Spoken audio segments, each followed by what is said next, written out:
Assalamualaikum warahmatullahi wabarakatuh. Banyak di antara kita sering merasa bangga atas keberhasilan sebuah ibadah. Seringkali kita juga sering berbangga diri atas tindakan baik yang telah kita lakukan. Namun sebaik apapun perbuatan baik yang kita lakukan, jika disertai dengan rasa sombong, maka nilainya menjadi hampa. Sayyidina Ali bin Abi Thalib radhiyallahu anhu berkata, perbuatan buruk yang membuat kita merasa sedih dan rendah diri lebih berharga di mata Allah daripada perbuatan baik yang membuat kita sombong. Tidak peduli seberapa banyak ibadah yang kita lakukan, semuanya akan menjadi sia-sia jika hati kita dipenuhi oleh kesombongan. Sementara itu, perasaan penyesalan terhadap dosa yang kita lakukan mungkin akan mendapat rahmat Allah. Habib Umar bin Hafiz pernah mengungkapkan, jika kita melihat seseorang yang menjauh dari hubungannya dengan Tuhan, kita sebaiknya tidak menghina mereka. Allah lebih dekat kepada orang-orang yang berdosa daripada kepada orang-orang yang sombong. Dalam catatan Al-Hikam, terdapat kisah tentang seorang pria dari suku Bani Israel yang disebut sebagai Hali. Ia adalah seorang yang sering melakukan perbuatan dosa besar. Pada suatu kesempatan, ia bertemu dengan seorang yang terkenal sebagai ahli ibadah. Maka, pendosa tersebut berbisik dalam hatinya, "Aku adalah seorang pendosa yang sering melakukan dosa besar. Aku akan duduk bersama dengan orang ini. Siapa tahu dengan cara ini, aku bisa mendapatkan kasih sayang Allah."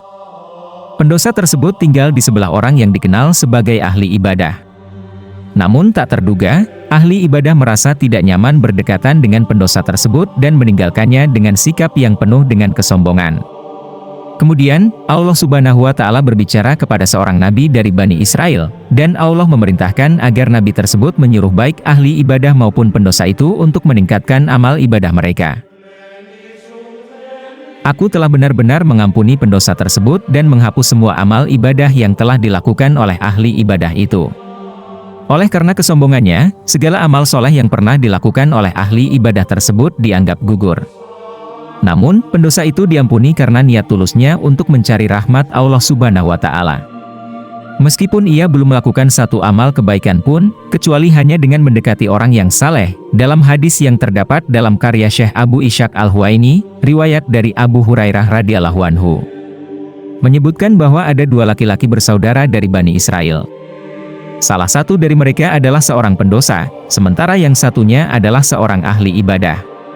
Sang ahli ibadah selalu melihat saudaranya melakukan dosa, dan ia terus-menerus menasihatinya, "Berhentilah dari perbuatan dosa."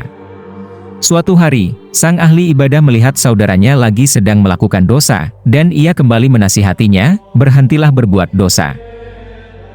Namun sang pendosa menjawab dengan nada protes, "Biarkan aku bersama dengan Tuhanku, apakah engkau diutus untuk selalu mengawasiku?" Dengan sikap yang sombong, sang ahli ibadah menjawab, "Demi Allah, Allah tidak akan mengampunimu." Atau ia juga bisa berkata, "Allah tidak akan memasukkanmu ke dalam surga." Setelah itu, Allah Subhanahu wa Ta'ala mencabut nyawa keduanya, sehingga keduanya berkumpul di hadapan Rabb Tuhan semesta alam. Allah Subhanahu wa Ta'ala kemudian mengajukan pertanyaan kepada ahli ibadah, "Apakah kamu lebih tahu dariku? Atau apakah kamu mampu melakukan apa yang ada dalam kekuasaanku?" Allah Subhanahu wa Ta'ala kemudian berfirman kepada sang pendosa, "Pergilah dan masuklah kamu ke dalam surga dengan rahmatku." Sementara kepada para malaikat, Allah berfirman, "Bawalah ahli ibadah itu ke dalam neraka." Hadis ini diriwayatkan oleh Abu Daud dan Ahmad, dan juga terdapat dalam kitab Majma'ul Bahrain, karya Syekh Ma'ruf bin Muhammad Bajamal. Diriwayatkan dalam sebuah atsar diceritakan bahwa Allah Ta'ala menghisap seorang hamba, dan ternyata keburukannya lebih berat. Oleh karena itu, hamba tersebut diperintahkan untuk dibawa ke neraka.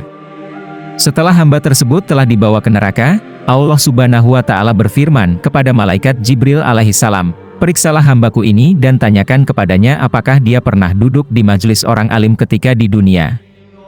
Dalam situasi ini, hamba tersebut memohon kepada Allah agar ia bisa diampuni melalui syafaat seorang alim.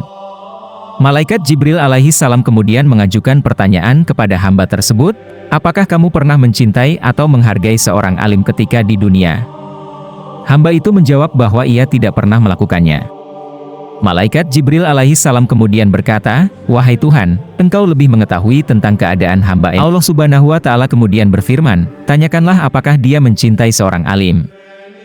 Ketika malaikat Jibril alaihi salam bertanya kepada hamba tersebut apakah dia pernah mencintai seorang alim, hamba itu menjawab bahwa ia tidak pernah melakukannya. Allah Subhanahu wa Ta'ala kemudian kembali berfirman, "Wahai Jibril, tanyakanlah apakah dia pernah duduk bersama dengan orang alim di satu meja?" Hamba tersebut juga menjawab bahwa ia tidak pernah melakukannya. Lalu Allah Subhanahu wa Ta'ala berfirman lagi.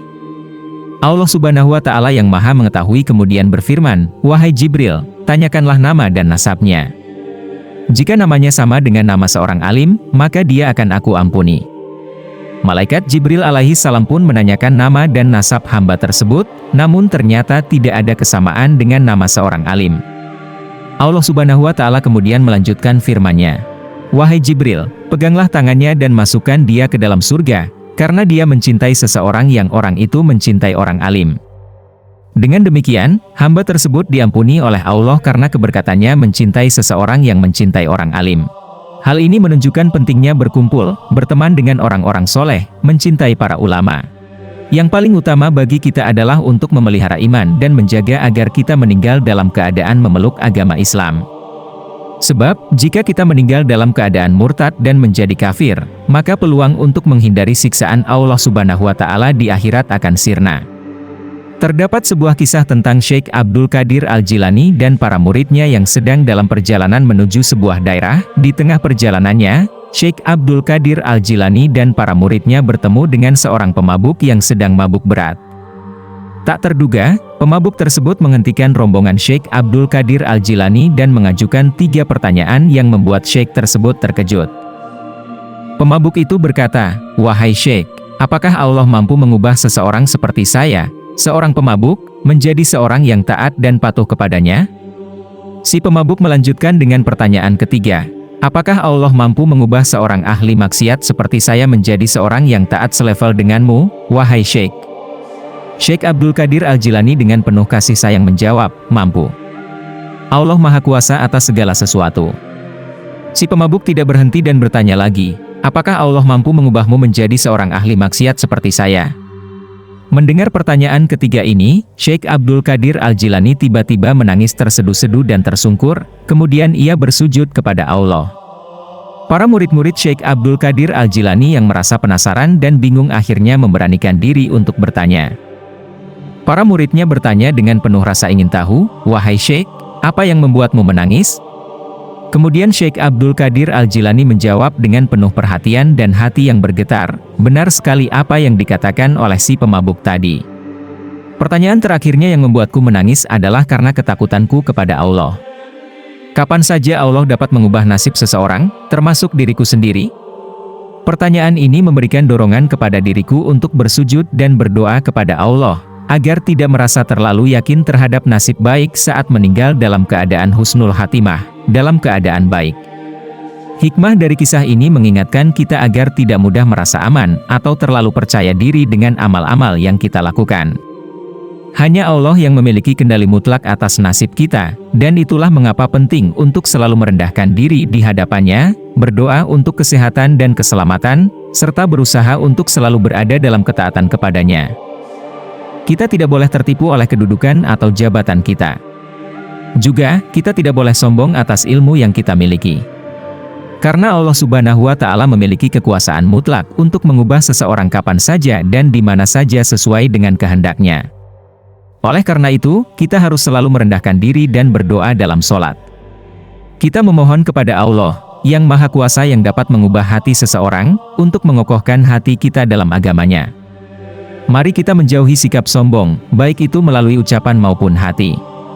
Kita harus selalu ingat bahwa segala yang kita miliki, termasuk kemampuan untuk beribadah, adalah karunia dari Allah.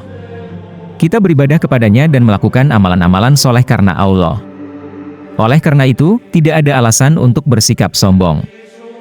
Di akhirat, kita tidak akan bisa menyalahkan iblis atau setan atas sikap sombong kita. Kita akan dimintai pertanggungjawaban atas perbuatan dan niat kita sendiri. Jadi, mari kita selalu merendahkan diri dan bersyukur atas karunia Allah, serta berusaha untuk menjauhi sikap sombong.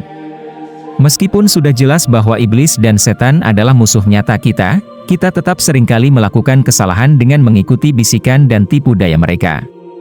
Oleh karena itu, penting untuk mendalami pengetahuan dalam berbagai aspek Islam, termasuk hadis, tasawuf, fiqh, ma'rifatullah, sejarah Islam, mujizat para nabi, karomah para wali, serta ajaran para ulama.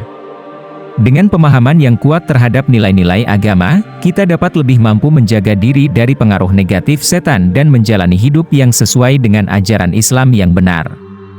Semoga ini bermanfaat. Assalamualaikum warahmatullahi wabarakatuh.